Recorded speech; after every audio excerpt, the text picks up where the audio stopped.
बिस्मिल्लाहिर्रहमानिर्रहीम। इस लेक्चर से जो प्रीवियस लेक्चर था उसमें हमने डिफरेंट एग्जांपल्स के थ्रू लैटीट्यूड और डिपार्चर की कैलकुलेशंस देखी थी।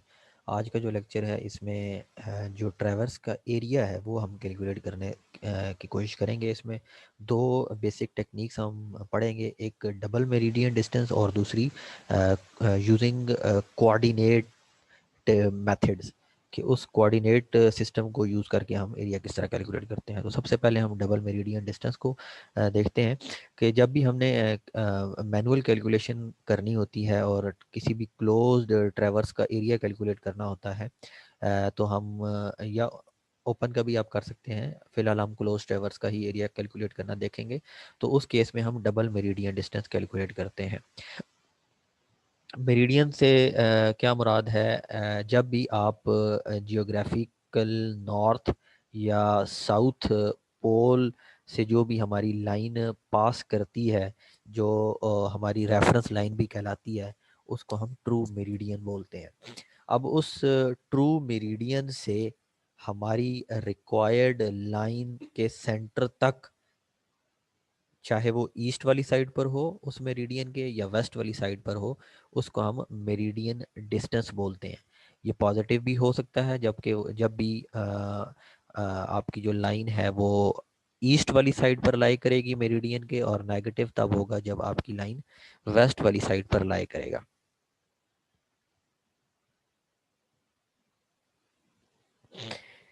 ये लेट्स सपोज हमारे पास एक ये जो ट्रू नॉर्थ है ये हमारा मेरिडियन, इस ट्रू नॉर्थ के ईस्ट वाली साइड पर मेरे पास एक लाइन लगी हुई है, लाइन ई ए। इस लाइन के मिड से इस मेरिडियन तक का जो डिस्टेंस होगा इसको हम इस मेरिडियन डिस्टेंस बोलेंगे, और इसको अगर आप पॉइंट ए तक एक्सटेंड कर दें तो ये double meridian distance of line कहलाएगा। अब या अगर इस अगर पूरी लाइन की अगर आप बात करते हैं तो इस रेफरेंस यानी कि ट्रू नॉर्थ से लाइन ई ए के मिड तक जो डिस्टेंस होगा वो मेरिडियन डिस्टेंस है, और इसको अगर आप पॉइंट ए के दूसरे कॉर्नर तक एक्सटेंड कर देंगे तो ये D M D of line E A हो जाएगा। जब भी हमारा सर्वे स्टार्ट होता है और जो हमारी इनिशियल लाइन होती है उसका उस लाइन का जो डिपार्चर होगा वही उस इनिशिएटिंग लाइन का डीएमडी कहलाएगा।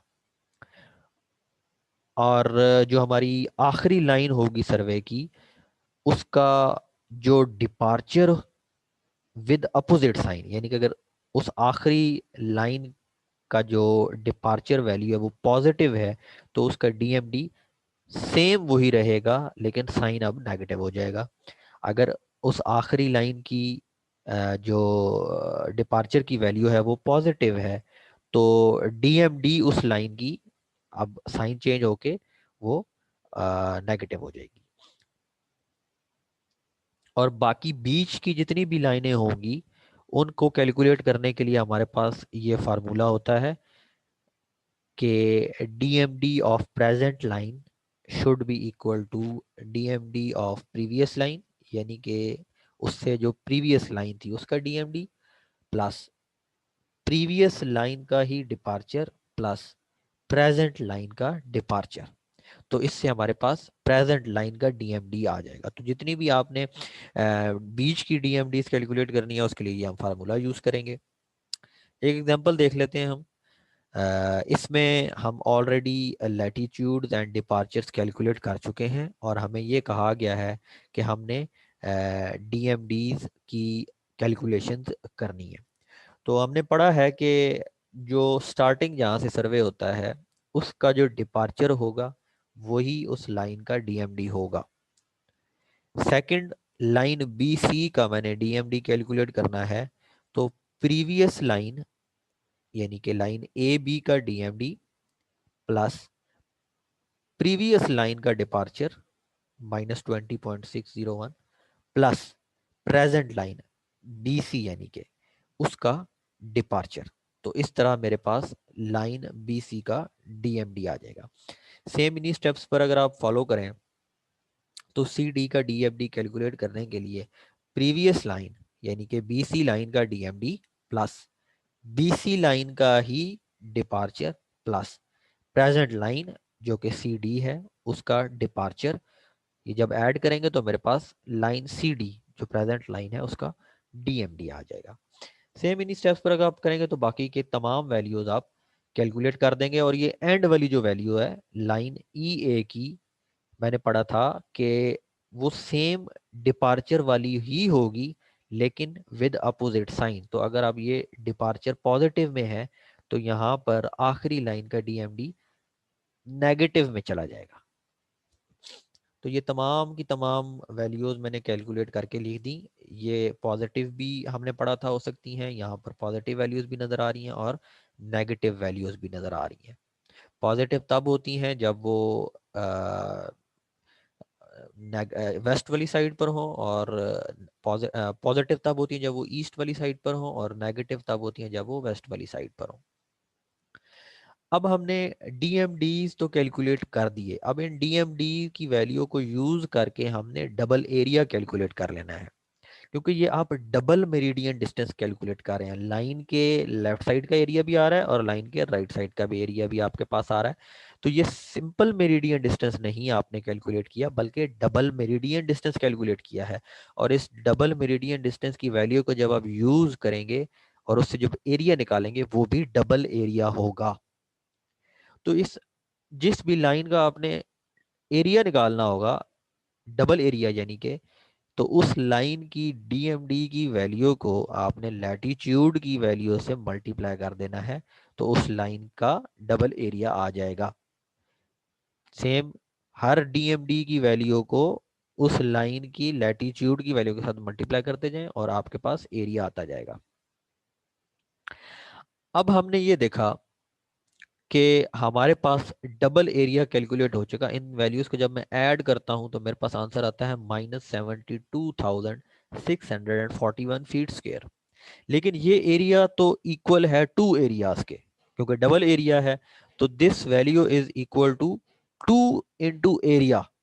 तो वहां का जो 2 है वो इधर आके डिवाइड हो गया, या दूसरे अल्फाज में इस एरिया को आप हाफ कर दें तो आपके पास सिंगल एरिया आ जाएगा जो आपको रिक्वायर्ड होगा इस ट्रेवर्स के केस में, जो बनता है 36,320 फीट स्क्वायर। और हमें पता है कि 1 एकड़ is equal to 43,560 feet square. तो इसके मुताबिक अगर आप कन्वर्जन करेंगे तो ये एरिया आपका बनता है 0.834 एकड़।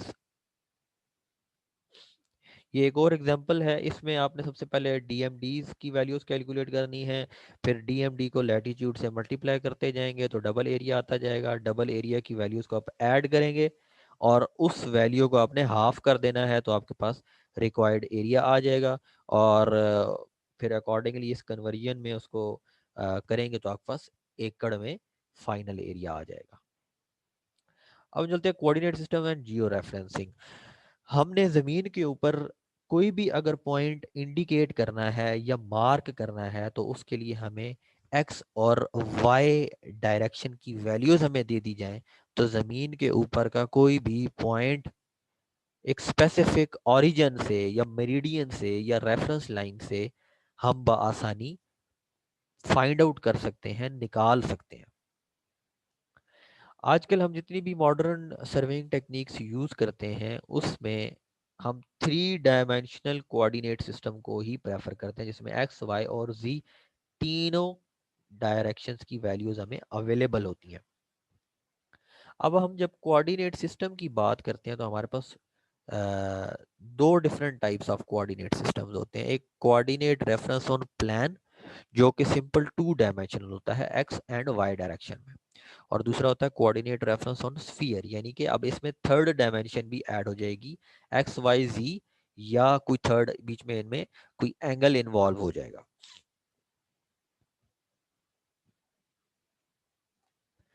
अब अगर हम पहले कोऑर्डिनेट सिस्टम की बात करें तो coordinate reference on a plane, ये सिंपल 2 डायमेंशनल प्लेन होता है जिसमें आपको फर्दर अगर आप एक्सप्लोर इसको करें तो इसमें फर्दर दो कैटेगरीज आ जाती हैं, rectangular Cartesian coordinate system and polar coordinate system.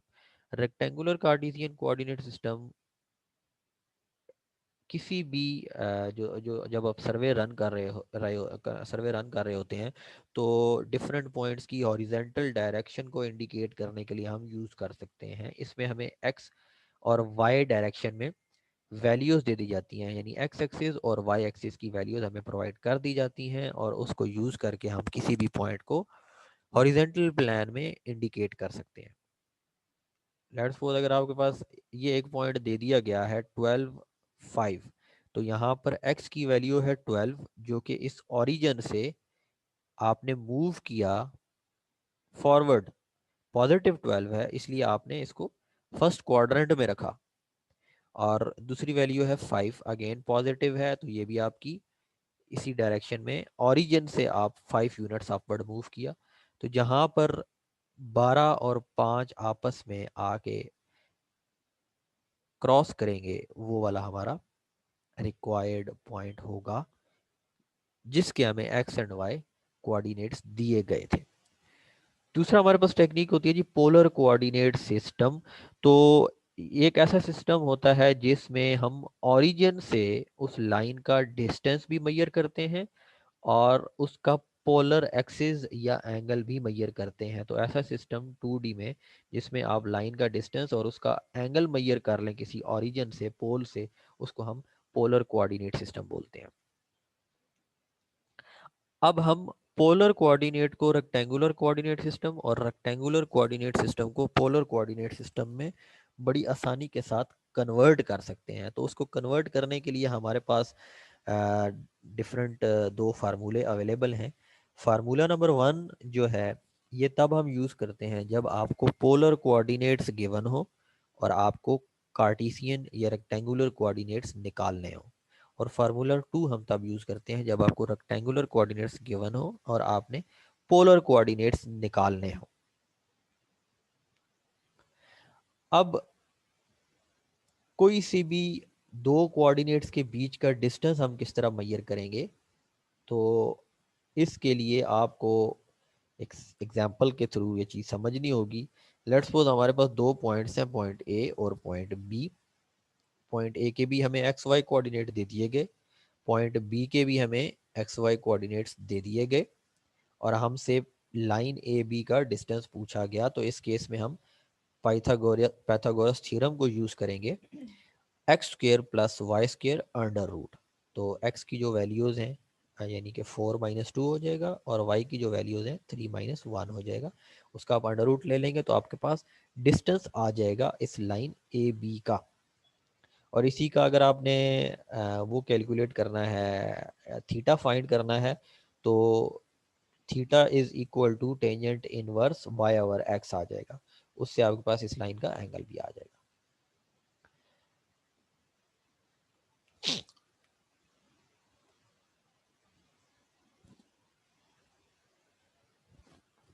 अब हम बात करते हैं coordinate referencing on a sphere, यानी कि अब हम 3 डायमेंशनल की बात कर रहे हैं। तो जब भी हम 3 डायमेंशन में चले जाते हैं या इस सिस्टम को हम 3 डायमेंशनल पोलर कोऑर्डिनेट सिस्टम भी बोलते हैं, इसमें हमारे पास 2 ऑर्थोगोनल प्लेन्स अवेलेबल होते हैं जो ओरिजिन पे आके एक दूसरे को इंटरसेक्ट कर रहे होते हैं। एक जो प्लेन है जो इक्वेटर से गुजरता है जिसको हम डिपार्चर बोलते हैं, और दूसरा जो है वो उस इक्वेटर के परपेंडिकुलर डायरेक्शन में होता है जो हमारे नॉर्थ और साउथ हेमिस्फीयर को डिवाइड कर देता है, जिसको हम लैटिट्यूड भी बोलते हैं। यानी कि एक डिपार्चर और दूसरा प्लेन लैटिट्यूड, ये दोनों एक दूसरे के परपेंडिकुलर होते हैं। और फिर उसमें अगर आप तीसरी चीज़ भी ऐड करना चाहें तो उसमें बेरिंग भी इन्वॉल्व हो जाती है, आगे चल के हम देखते हैं। जब भी हम लैटिट्यूड और डिपार्चर के सिस्टम में होंगे तो उसमें हमारे पास फार्मूले हैं कि आपने जब भी लैटिट्यूड कैलकुलेट करना है तो वो हो जाएगा लेंथ उस लाइन की इनटू कॉस थीटा, यानी कि उस लाइन की बेरिंग फ्रॉम सम मेरिडियन या reference point. Sir departure calculate करना है तो लेंथ इंटू साइन थीटा। अब आपने अगर थीटा फाइंड करना है तो उस केस में हो जाएगा tangent inverse departure over latitude. और अगर आपने उस लाइन की लेंथ निकालनी है तो वो अगेन पाइथागोरस थ्योरम लगाएंगे आप, latitude square plus departure square under root. Example देख लेते हैं कुछ।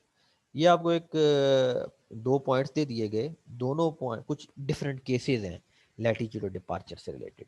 पॉइंट ए का लैटिट्यूड भी दे दिया गया और उसका डिपार्चर यानी कि कोऑर्डिनेट्स हमें दे दिए गए पॉइंट ए के, और इसी तरह पॉइंट बी के भी कोऑर्डिनेट्स हमें दे दिए गए। अब इन कोऑर्डिनेट्स को यूज़ करते हुए हमने ए बी का लैटिट्यूड भी निकालना है, यानी कि आपका ये लैटिट्यूड आ जाएगा और आपने इसका डिपार्चर भी निकालना है, यहाँ पे ये वैल्यू भी आ जाएगी।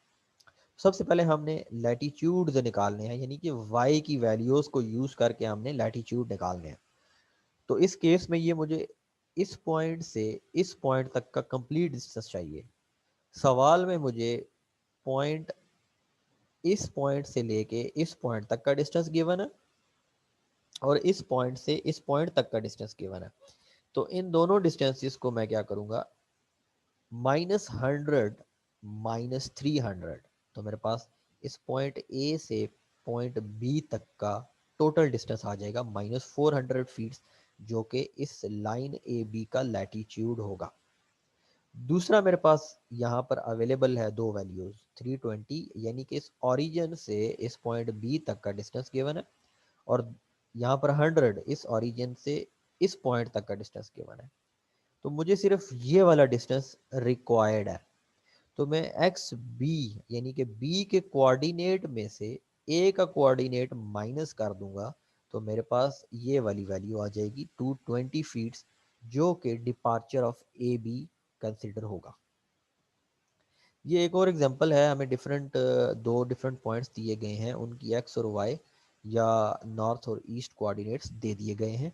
अब इसको लैटिट्यूड ऑफ ए बी अगर हमने कैलकुलेट करना है तो कोऑर्डिनेट जो वाई है, लैटिट्यूड की बात हो रही है तो बी के वाई में से मैं ए का वाई माइनस कर दूंगा, तो मेरे पास लैटिट्यूड ऑफ ए बी आ जाएगा। Similarly departure of A B निकालना है तो 576.4 जो कि बी की वैल्यू है, उसको आप ए की वैल्यू में से सब्ट्रैक्ट कर देंगे तो आपके पास डिपार्चर आ जाएगा। अगर आपने इसका थीटा निकालना है तो डिपार्चर डिवाइडेड बाय लैटिट्यूड और उसका टेंजेंट इनवर्स ले लेंगे तो आपके पास आंसर आ जाएगा थीटा की वैल्यू। फिर ये एक और केस हमारे पास आ गया। अब हमें बेरिंग दे दी गई है और लाइन की लेंथ हमें दे दी गई है, हमसे लैटिट्यूड और डिपार्चर, पहले हमें कोऑर्डिनेट्स दे दिए गए थे, अब हमें लेंथ दे दी गई है, हमें बेरिंग दे दी गई है और हमें पॉइंट ए के कोऑर्डिनेट्स भी दे दिए गए हैं। हमसे पॉइंट बी के कोऑर्डिनेट्स का पूछा गया है। तो बी के कोऑर्डिनेट्स तब ही आएंगे जब आपके पास लैटिट्यूड और डिपार्चर की वैल्यू होगी।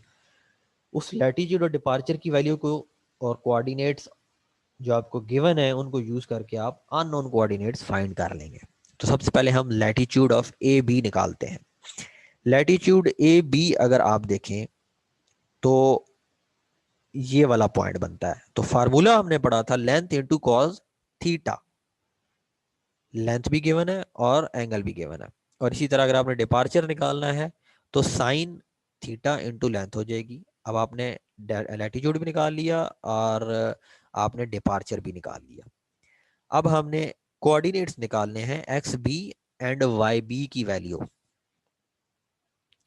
अब आप ये देखें कि आपको पॉइंट ए, सबसे पहले हम एक्स बी निकाल लेते हैं, यहां तक का डिस्टेंस गिवन है और आपको ये डिपार्चर की वैल्यू भी आपने कैलकुलेट कर ली है।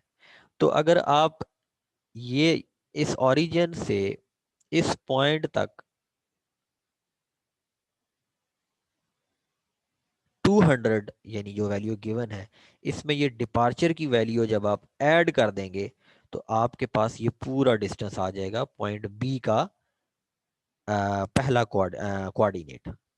इसी तरह जब आप वाई बी की बात करते हैं तो इतना पॉइंट आपको गिवन है ओरिजिन से 300, और यहाँ से यहाँ तक ये लैटिट्यूड की वैल्यू आप ऑलरेडी कैलकुलेट कर चुके हैं।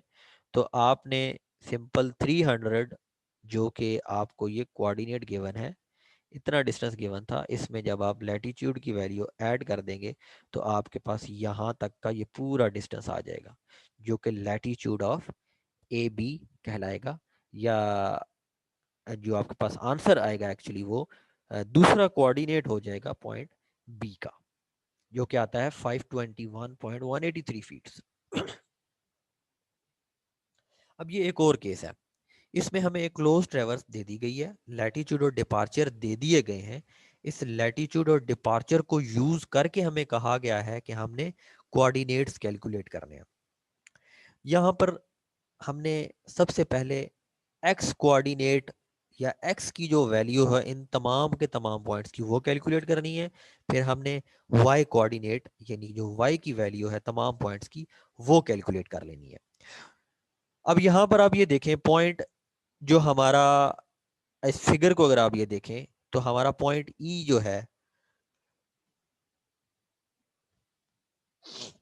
और पॉइंट सी जो है ये दोनों ओरिजिन के ऊपर लाए कर रहे हैं। तो इन दोनों में से आप किसी भी पॉइंट से अपना कैलकुलेशन का आगाज कर सकते हैं। क्योंकि मैं एक्स कोऑर्डिनेट की वैल्यूज पहले मालूम करना चाह रहा हूं तो मैं इसलिए पॉइंट ई को अपना स्टार्टिंग पॉइंट कंसीडर करूंगा। तो पॉइंट ई पे मेरे पास एक्स की वैल्यू 0 है क्योंकि ये बिल्कुल ओरिजिन के ऊपर लाई कर रहा है। यहाँ पर इसकी वाई की वैल्यू तो है लेकिन एक्स की कोई वैल्यू नहीं है, लिहाजा ई इज इक्वल टू 0। अब मैं आगे मूव किया पॉइंट ए की जानिब। अब पॉइंट ए पे मुझे इस पॉइंट से इस पॉइंट तक का डिस्टेंस चाहिए। तो मालूम करने के लिए मैंने क्या किया, पॉइंट ई की वैल्यू में मैंने ये लाइन ई ए का जो डिपार्चर कैलकुलेट किया था वो मैंने ऐड कर दिया। तो ई की वैल्यू है 0 प्लस ई ए लाइन जो है उसका डिपार्चर मुझे गिवन है ऑलरेडी 159.974। तो ये जब मैंने इसमें ऐड किया तो मेरे पास पॉइंट ए का एक्स कोऑर्डिनेट आ गया। अब पॉइंट बी का मैंने एक्स कोऑर्डिनेट यानी कि इस पॉइंट से इस ओरिजिन तक का डिस्टेंस मालूम करना है। तो इस केस में मेरे पास ये पूरा डिस्टेंस ऑलरेडी अवेलेबल है ओरिजिन से ए तक जो मैंने पीछे फाइंड किया। इस ए की वैल्यू में से जब मैं ए बी का डिपार्चर माइनस करता हूं तो मेरे पास रिक्वायर्ड पॉइंट का एक्स कोऑर्डिनेट आ जाएगा जो है 139.373 फीट्स। अब मैं पॉइंट सी पर मूव करता हूँ। मुझे यहाँ से यहाँ तक का डिस्टेंस चाहिए जो कि एक्स कोऑर्डिनेट भी है पॉइंट सी का। उस केस में मैं क्या देखता हूँ कि पॉइंट बी तक का डिस्टेंस तो मैं मालूम कर चुका हूँ, ये वाला कोऑर्डिनेट पॉइंट बी का मैं मालूम कर चुका हूँ, और बाकी का जो डिस्टेंस है वो मैं डिपार्चर ऑफ बी सी ले लूँगा। यानी कि अगर आप पॉइंट बी के वैल्यू में departure of B C add कर देंगे तो आपके पास पॉइंट सी तक का डिस्टेंस आ जाएगा जो कि इसका एक्स कोऑर्डिनेट बनता है। इसी तरह मैं पॉइंट डी पर जब मूव करता हूं तो यहां पर आप ये देखें पॉइंट सी की वैल्यू आप ऑलरेडी कैलकुलेट कर चुके हैं। तो इस पॉइंट सी की वैल्यू में से जब मैं लाइन जो मेरे पास यहां पर सी डी गिवन है उसका जब मैं डिपार्चर माइनस करता हूं तो मेरे पास पॉइंट डी का एक्स कोऑर्डिनेट आ जाएगा। यानी कि अगर आप इस पूरी वैल्यू में से ये डिपार्चर की वैल्यू माइनस कर देंगे तो आपके पास इतना डिस्टेंस बच जाएगा जो कि पॉइंट डी का एक्स कोऑर्डिनेट कंसिडर होगा। इसी तरह मैं पॉइंट ई पर जब मूव करता हूं तो पॉइंट ई के लिए मैंने क्या किया, पॉइंट डी यानी कि यहां तक का डिस्टेंस जो था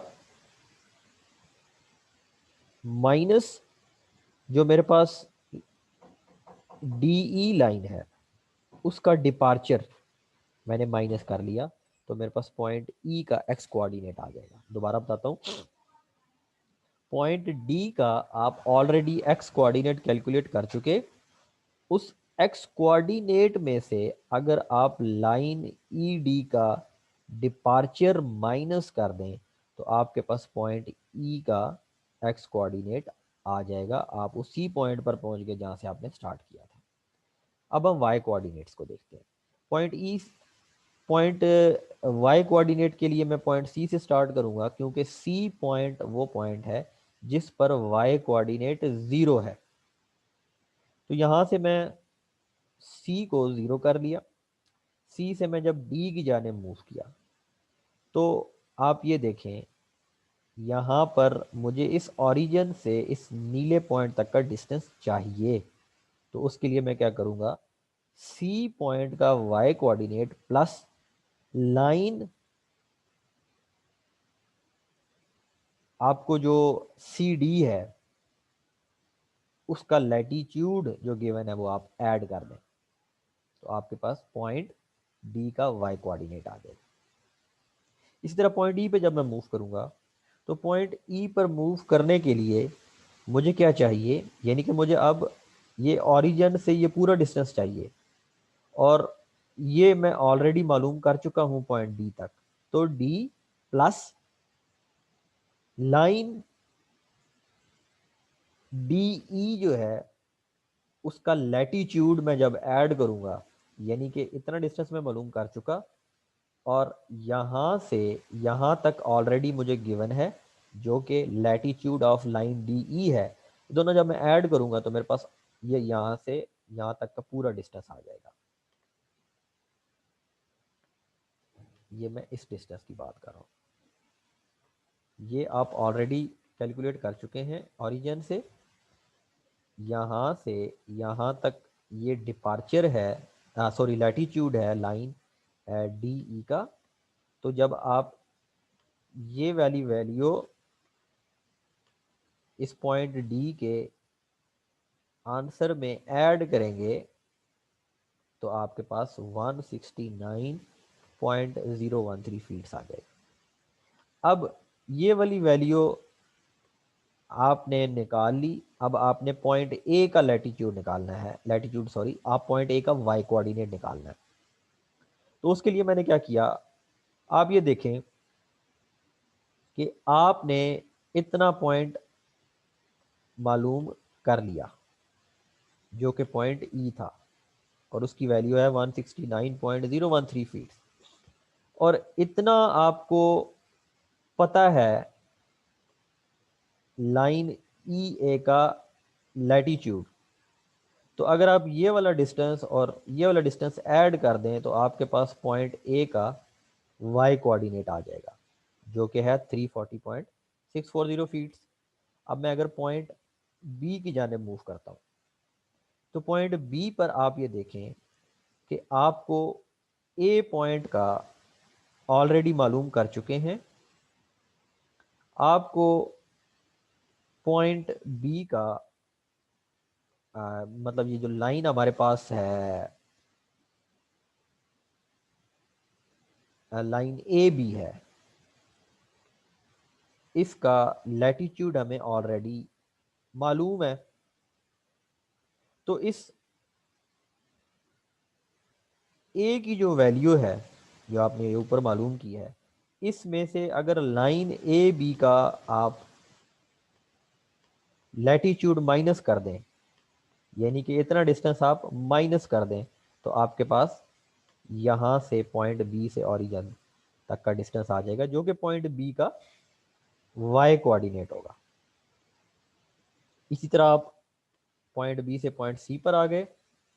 पॉइंट सी पर आने के लिए आपने क्या किया कि आपको जो बी की वैल्यू आपने मालूम की, यानी कि इतना डिस्टेंस आपने जो कैलकुलेट किया, उस डिस्टेंस में से अब आपने लाइन बी सी का जो लैटिट्यूड होगा वो माइनस कर दिया, तो आप पॉइंट सी पर पहुंच जाएंगे जो कि 0 फीट है।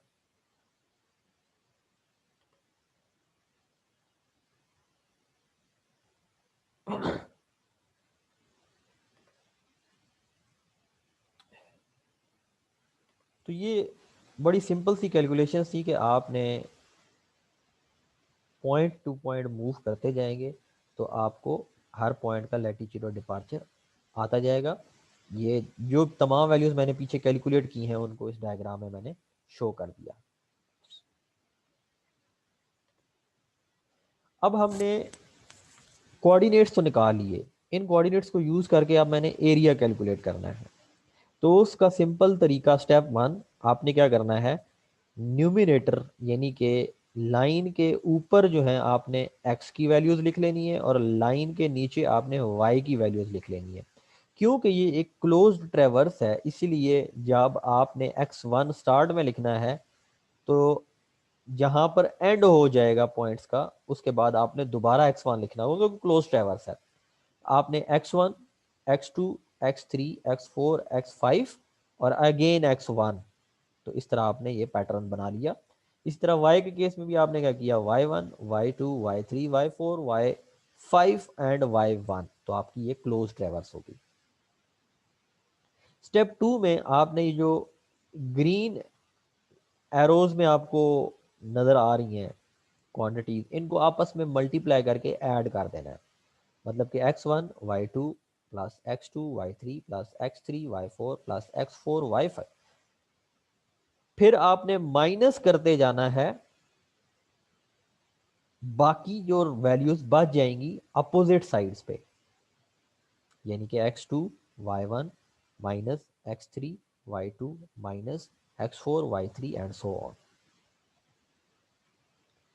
स्टेप 3 में आपने जो पीछे इक्वेशन बनाई है उसमें वैल्यूज इंसर्ट करते जाएं एक्स और वाई की, और इस इक्वेशन को जब सॉल्व करेंगे तो आपके पास ये डबल एरिया, ट्वाइस एरिया आ जाएगा। मतलब आपको सिर्फ ये पॉइंट्स की इंटरनल एरिया चाहिए था, लेकिन फिलहाल आपने ये पूरा बाहर का एरिया और अंदर का एरिया दोनों कैलकुलेट किया हुआ है, क्योंकि आपकी एक्स और वाई की जो वैल्यूज हैं ये रिपीट हो रही हैं। तो आपको ये दो एरियाज नहीं चाहिए बल्कि आपको सिर्फ एक एरिया चाहिए, तो इसको आप हाफ कर देंगे तो आपके पास सिर्फ required internal area of close traverse आ जाएगा जो कि 36,320 फीट स्क्वायर बनता है।